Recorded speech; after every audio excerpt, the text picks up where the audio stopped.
मित्रांनो, स्कॉलरशिपच्या परीक्षेमध्ये बुद्धिमत्ता या घटकावरती तुम्हाला एक प्रश्न विचारला जातो. कशा प्रकारचा प्रश्न असतो तो? चुकीचे पद ओळखा. चुकीचे पद ओळखा म्हणजे काय? तर तुम्हाला संख्या दिल्या जातात आणि त्या संख्यांचा क्रम बघायचा की या संख्येनंतर ही संख्या कशी आली, या संख्येनंतर ही संख्या कशी आली, आणि मग इथे तर ही संख्या यायला पाहिजे होती, ती आली नाही. मग जी संख्या यायला पाहिजे होती ती जर तिथे नसेल तर ते पद काय झालं?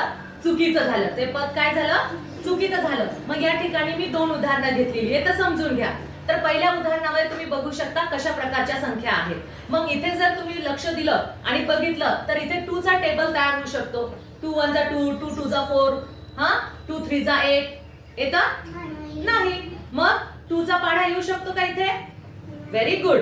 मग इथे 2 चा पाढा बसत नाही कारण संख्यावरून आपण तो अनुमान लावण्याचा प्रयत्न केला. मग यामध्ये काय केलं आपण? 2 मध्ये 2 मिळवले, किती आले? 4 मध्ये 4 मिळवले, 8 मध्ये 8 मिळवले, 16 पाहिजे होते. 16 मध्ये 16 मिळवले, 32 येतात. 32 मध्ये 32 मिळवले, 64. म्हणजे इथे त्या संख्येमध्ये पुढची संख्या मिळवली तर ती संख्या मिळते. म्हणून इथे काय झालेलं आहे? 18 हा पर्याय सॉरी हे पद चुकलेलं आहे.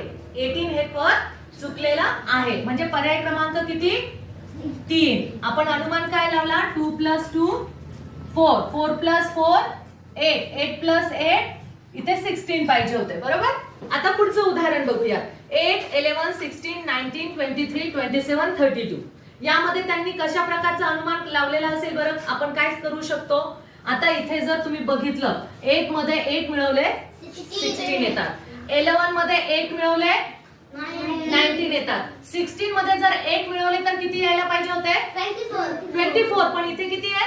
23. 19 मध्ये 8 मिळवले तर किती येतात? 27. इथे 24 मध्ये जर आपण 8 मिळवले तर 32 बरोबर येतात.